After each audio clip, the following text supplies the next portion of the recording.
his importance to this community for the last 40 and 50 years, it simply cannot be measured.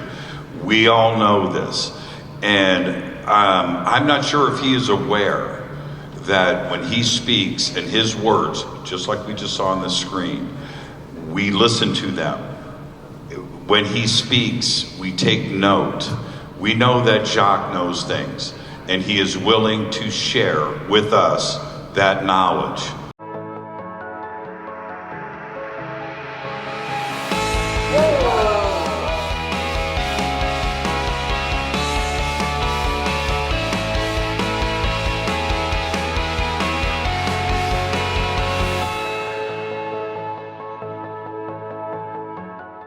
It's not just my point of view, it's a point of view of science over the, since the Greeks, of dividing the physical data, from the spirit, the soul, the intellect, and all of that, which was another thing, which is reflected in, you can, when you're a student, you can go into psychology and so on, or you can go into the hard sciences and learn chemistry and physics. I've never been comfortable with that, because we are both physical and psychic. I mean, we dream, we have,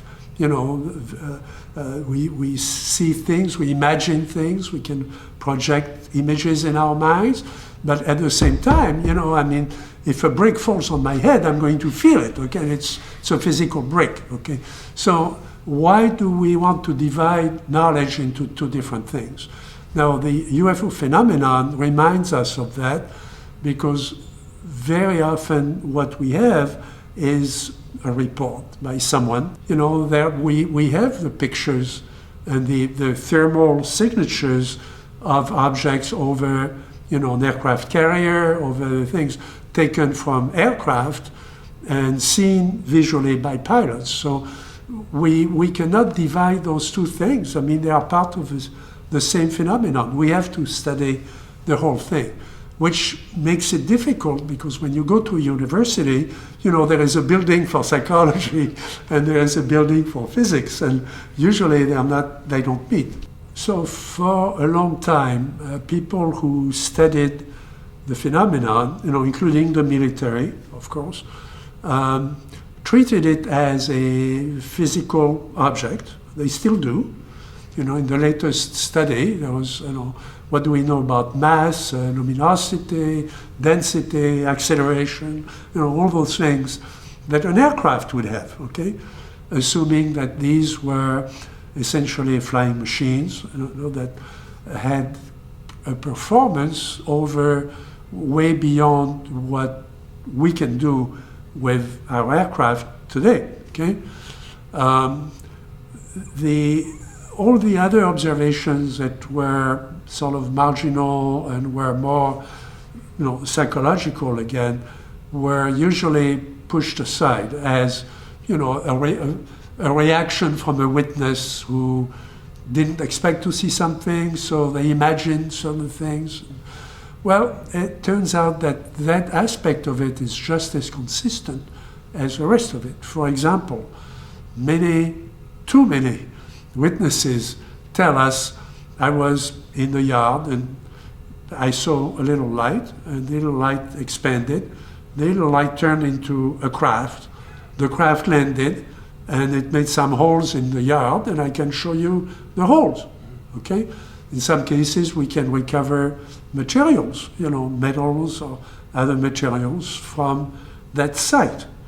So where did it come from? Because this is not just like an airplane that came out of somewhere, and flew over and landed.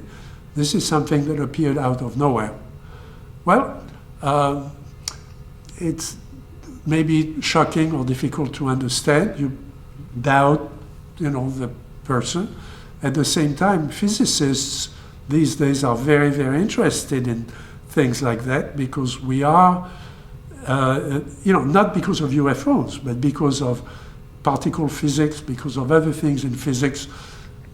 A number of theories are being built with a number of dimensions greater than 3 dimensions of space plus time.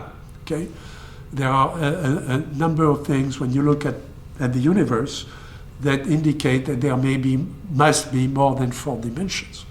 In fact, we may have to go beyond dimensions and look at quantum phenomena, the quantum form that would, when we observe it, give us the appearance of having dimensions. So there are some articles today in the mainstream of physics talking about that. We also have wormholes that would go between 2 different universes, you know. Dr. Hynek, you know, was a consultant to the Air Force for many years, used to teach at Northwestern that there may be another universe 5 minutes ahead of us. So if we see a craft, it doesn't mean it comes from another planet in our galaxy. It could be a craft that comes through time or through other dimensions into our surrounding environment right now. So we cannot brush off the reports from people who say it appeared out of nowhere. I saw a little light and the little light became a craft. You know, that we have to accept that. In fact, I have cataloged a number of cases like that, including some in France, where the 2 witnesses were surgeons, 2 surgeons. The father and the son were surgeons. They were looking out the window of their house, which was, you know, a large house overlooking a garden, and that's what they saw was a little spark of light. And the little spark of light turned into a craft over 35 feet in diameter, and I have the imprints of the legs in the ground. Okay, someone came in with plaster of Paris and took an imprint. It's perfectly spherical. It's about this big. Okay, there were 3 legs to that object that came out of that little spark that was moving around the trees. Okay, so this is what we need to explain. Okay, I've spoken to the witnesses. I've gone to the site. There is no question it happened. There is no question these are trustworthy witnesses. I have no explanation for how you do that. You know, this is not just some advanced plane, okay, some advanced aircraft.